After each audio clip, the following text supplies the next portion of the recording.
Start. Welcome to Democratic Representation Alliance (DRA).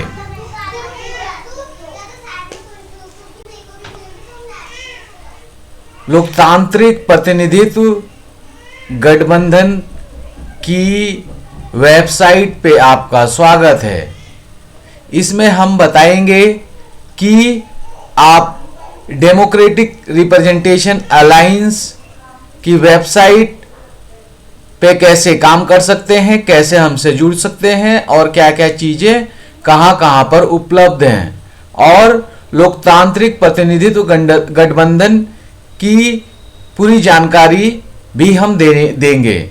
इसके लिए आपको dra.bcdks.com वेबसाइट पर विजिट करना होगा। तो पहले ये जो होम पेज खुलेगा उस पे डेमोक्रेटिक रिप्रेजेंटेशन अलायंस लोकतांत्रिक प्रतिनिधित्व गठबंधन के बारे में परिचय दिया गया है। लोकतांत्रिक प्रतिनिधित्व गठबंधन डेमोक्रेटिक रिप्रेजेंटेशन अलायंस DRA संविधान अनुपालन समिति constitution compliance committee CCC dra.bcdks.com लोकतांत्रिक प्रतिनिधित्व गठबंधन के संविधान अनुपालन समिति में संविधान को पूरी तरह से लागू करवाने का उद्देश्य रखने वाले कोई भी लोग या संगठन शामिल हो सकते हैं। संविधान अनुपालन समिति का मुख्य कार्य भारत के लोगों, सरकारी एवं निजी क्षेत्रों के सेवकों से संविधान के अनुसार आचरण करवाना है। जो भी लोग या संगठन संविधान के हिसाब से आचरण नहीं करते हैं, उन मुजरिमों को संवैधानिक एवं कानूनी प्रक्रिया से सजा दिलाना है। संविधान अनुपालन समिति की मुख्य शक्ति होगी कि वह अपने लोकसभा क्षेत्र के अंतर्गत लोकसभा, विधानसभा, वार्ड पंचायत आदि के उम्मीदवारों का चयन करें। चयन उन्हीं लोगों का उम्मीदवार के रूप में करें जिन्होंने उस लोकसभा क्षेत्र में संविधान लागू करने में सक्रिय एवं महत्वपूर्ण भूमिका निभाई है। बहुजन मूल निवासी समाज की जनसंख्या ज्यादा होते हुए भी उनकी ज्यादा हिस्सेदारी कार्यपालिका, विधायिका, न्यायपालिका, अन्य सरकारी एवं गैर सरकारी संगठनों में उनकी जनसंख्या के अनुपात से बहुत कम है या बिल्कुल नहीं है। चुनाव में भी मूल निवासी बहुजन उम्मीदवार जीत नहीं पाते और ब्राह्मण आर्य जीत जाते हैं। इसका मुख्य कारण है कि सभी बहुजन मूल निवासी मुद्दों के आधार पर बटे हुए हैं। सभी अपनी समस्या का तो समाधान चाहते हैं, लेकिन अन्य मूल निवासी की समस्या में उनकी कोई रुचि नहीं होती। इस तरह सभी मूल निवासी वंचित होने के बावजूद भी एक नहीं है।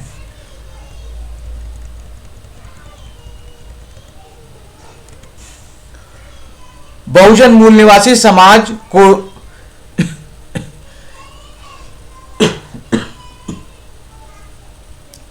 बहुजन मूल निवासी समाज को एक करने का उपाय है कि सभी संविधान के अनुसार आचरण करें, जिससे सभी की समस्याओं का समाधान हो जाएगा। केवल संविधान ही एकमात्र जरिया है जिस पर सभी बहुजन मूल निवासी एक राय हो सकते हैं और एक मंच पर आ सकते हैं, जिससे सभी की समस्याओं का समाधान हो सकता है। इसलिए सभी 543 लोकसभा क्षेत्रों में संविधान अनुपालन समिति का गठन अत्यंत आवश्यक है। नेताओं द्वारा अक्सर यह बयान दिया जाता है कि उन्हें जिताओ तो वह जनता की समस्या का समाधान करेंगे। जीतने के बाद वे पूंजीपतियों से सांठगांठ करके खुद पूंजीपति हो जाते हैं। उनका हित पूंजीपतियों के हित से जुड़ जाता है। उनके लिए बहुजन मूल निवासियों की समस्याओं का समाधान प्राथमिकता नहीं रहती। इसलिए आजादी के इतने वर्षों के बावजूद भी बहुजन मूल निवासी समाज की शिक्षा, स्वास्थ्य,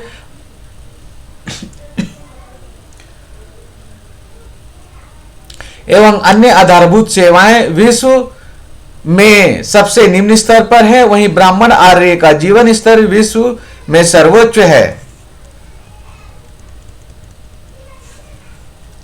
यदि कोई बहुजन मूल निवासी की समस्या का समाधान करना चाहता है तो संविधान उसे इतनी शक्ति देता है कि वह बिना पद पर रहे अपने लोकसभा क्षेत्र में संविधान का पूरी तरह से पालन करवाकर मूल निवासियों की शिक्षा, स्वास्थ्य, मूलभूत सेवाओं, प्रतिनिधित्व, हिस्सेदारी में सुधार करवा सकता है। इसलिए संविधान अनुपालन समिति में उम्मीदवार उसी व्यक्ति को बनाया जाएगा जिसने अपने क्षेत्र में संविधान का अनुपालन करने के लिए सक्रिय भूमिका निभाई है। मूल निवासियों की ऐसी समस्याएं बनाई जाती हैं जो वास्तव में समस्या होती ही नहीं है। जैसे सरकारी राशन की दुकान में जितने कार्ड धारक होते हैं उतना राशन सरकार उस सरकारी राशन की दुकान को उपलब्ध करवाता है, लेकिन यह आम बात है कि राशन लेने के लिए लोगों को दिन दिन भर लाइन लगानी पड़ती है और राशन खत्म हो जाता है तो दुकान कई कई दिनों तक बंद रहती है। वाकई में यह कोई समस्या है ही नहीं, क्योंकि उस सरकारी राशन की दुकान में जितना राशन की आवश्यकता है उतना सरकार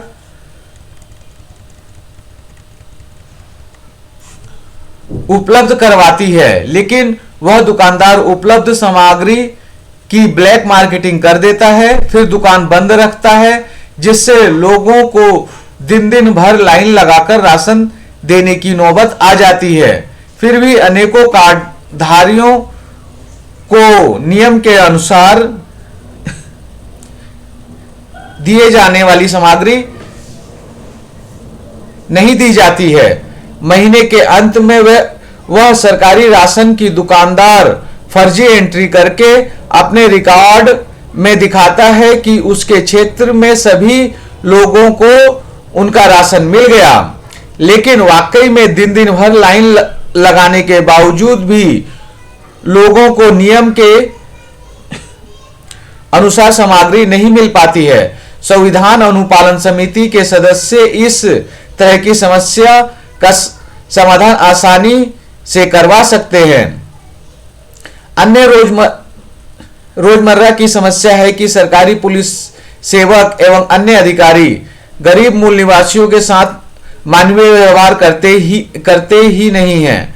बहुत बदतमीजी के साथ बात करते हैं, बिना वजह हाथ छोड़ देते हैं, बिना वजह थाने में ले जाकर पिटाई करते हैं, बस्तियों में शराब के जुए के अड्डे चलवाते हैं, ड्रग बिकवाते हैं, अवैध वसूली करते हैं, अन्य अनेकों तरह के गैर कानूनी काम करते हैं। कोई गरीब मूल निवासी अपनी किसी समस्या का आवेदन सरकारी कार्यालय में देता है तो उसका आवेदन आसानी से स्वीकृत नहीं किया जाता। अगर आवेदन ले भी लेते हैं तो उसकी पावती रसीद नहीं देते हैं। सभी कामों की फाइलें अटकाकर रखते हैं ताकि उनको पैसे मिले तब वह काम बढ़ाएं।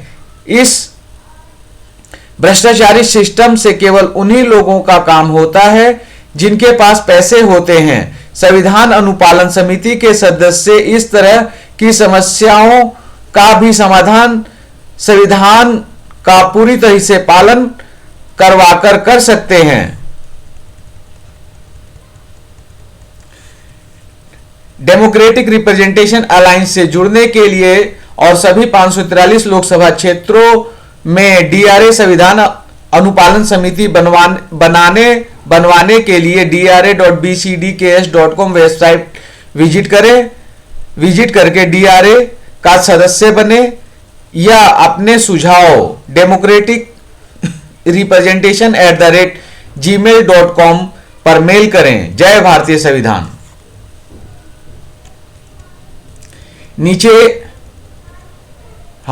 नीचे हमारा न्यूज पेज है, उसका लिंक दिया गया है। उससे नीचे डीआरए के जो मुख्य इशू हैं उसका लिंक दिया गया है। उसके बाद कॉन्स्टिट्यूशन पेज है उसके बारे में दिया गया है, उसके नीचे गैलरी है। अब हम एक एक पेज पर विजिट करेंगे। यह हमारा पहला पेज होम पेज था। दूसरा पेज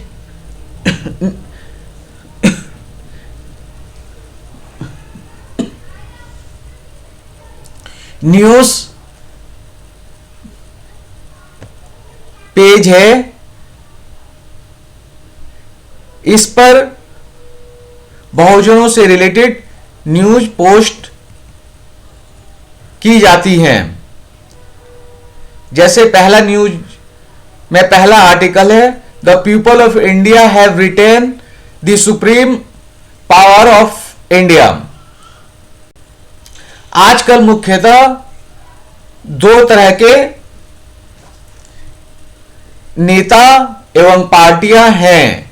एक जो मनुस्मृति में श्रद्धा रखते हैं और उनका मानना है कि सभी संसाधनों पर केवल एक वर्ग का कब्जा होगा और अन्य सभी समुदाय के लोग केवल सेवाएं उपलब्ध करवाएंगी। वहीं कॉन्स्टिट्यूशन में विश्वास रखने वाले लोग समानता में विश्वास रखते हैं। उनका मानना है कि जिसकी जितनी जनसंख्या भारी उसकी उतनी हिस्सेदारी, सब समान है और देश के संसाधनों पर सबकी हिस्सेदारी होनी चाहिए। देश की न्यायपालिका, कार्यपालिका और व्यवस्थापिका में बराबर की हिस्सेदारी जनसंख्या के अनुपात में मिलनी चाहिए। यह आर्टिकल हिंदी में भी उपलब्ध है। जैसे अभी जो जामिया में हिंसा हुई थी उसके ऊपर आर्टिकल है, मनुवादियों ने फिर पूरे भारत को हिंसा की आग में झोंका। और आर्टिकल है जैसे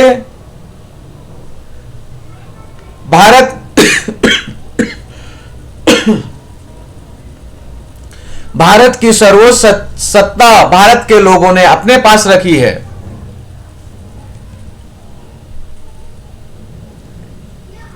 इसमें लिखा गया है कि भारत के लोग ही भारत की सर्वोच्च शक्ति है और भारत के संविधान के तहत नियुक्त सेवकों को सेवा कार्य करने की शक्ति भारत के लोगों से ही मिलती है।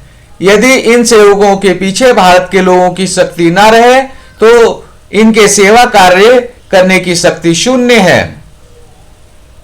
भारत में दो तरह के लोग हैं, एक संविधान को मानने वाले 98%, दो मनुस्मृति को मानने वाले 2%। संविधान को मानने वाले समानता में विश्वास करते हैं और सहनशील हैं और उनके मुख्य मुद्दे हैं, एक जनसंख्या के अनुपात में सभी समुदायों जातियों की हिस्सेदारी, दो एक समान स्वास्थ्य व्यवस्था, तीन एक समान शिक्षा व्यवस्था, चार एक समान रोजगार व्यवस्था, पांच संविधान और कानून का पूरी तरह से पालन। मनुस्मृति को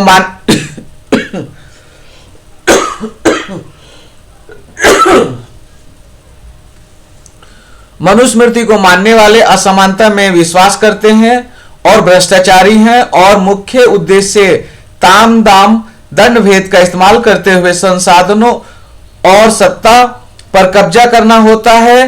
पर दिखावे के लिए उनके मुख्य मुद्दे हैं हिंदू मुसलमान करना, भारत पाकिस्तान करना, कुछ लोगों संस्थाओं को सर्वोच्च मानना और बाकी लोगों का उनका गुलाम मानना। अब समय आ गया है कि सभी लोग और भारत के संविधान के तहत नियुक्त सभी सेवक भारत के लोगों के लिए संविधान और कानून के हिसाब से काम करें और यदि अपने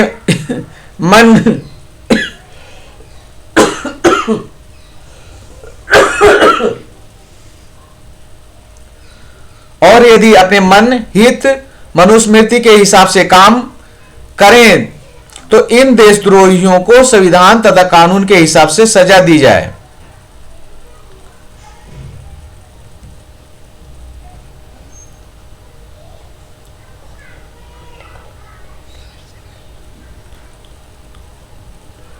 न्यूज पेज के बाद अगला पृष्ठ जो है इश्यूज का है। हम इश्यूज पेज पे जाते हैं।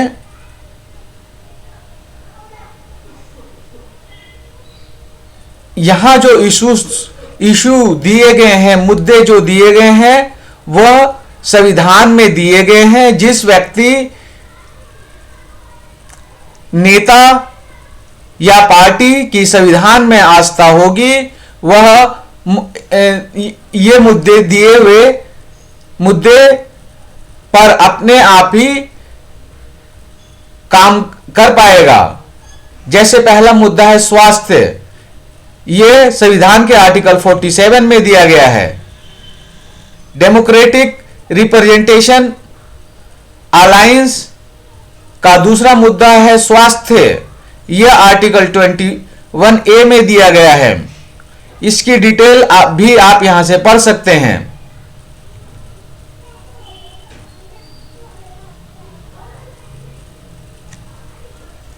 तीसरा मुद्दा है एम्प्लॉयमेंट। आर्टिकल 15(4) में दिया गया है।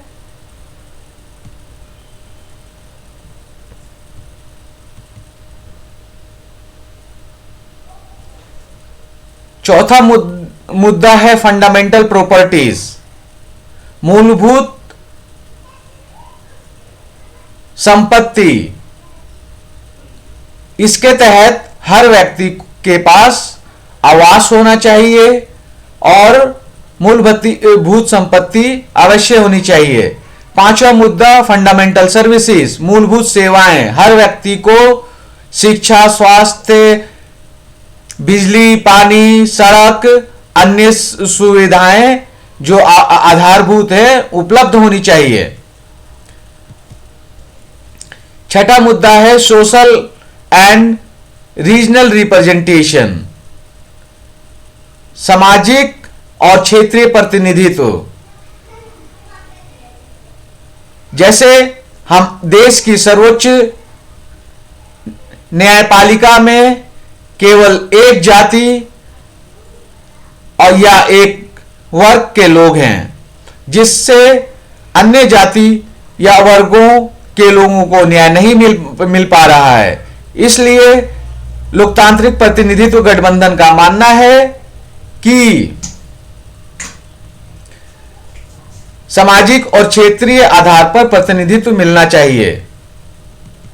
सातवां मुद्दा है right of collective ownership on all resources. देश के संसाधनों पर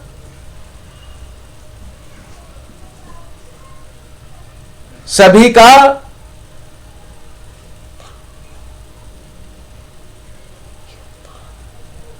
नियंत्रण होना चाहिए।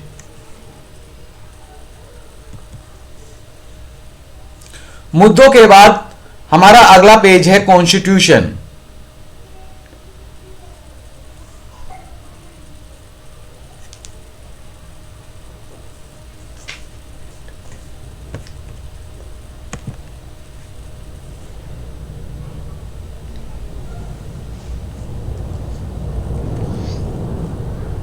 इस पेज से आप कॉन्स्टिट्यूशन इंग्लिश में डाउनलोड कर सकते हैं, कॉन्स्टिट्यूशन हिंदी में डाउनलोड कर सकते हैं।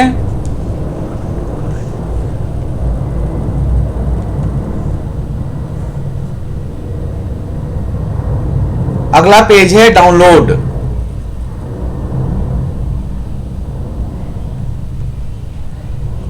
इसमें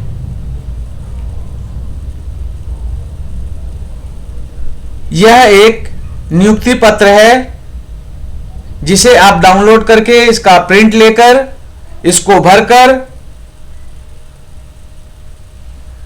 एक अपने लोकसभा लेवल के कार्यालय में भिजवा सकते हैं और एक केंद्रीय कार्यालय में भिजवा सकते हैं।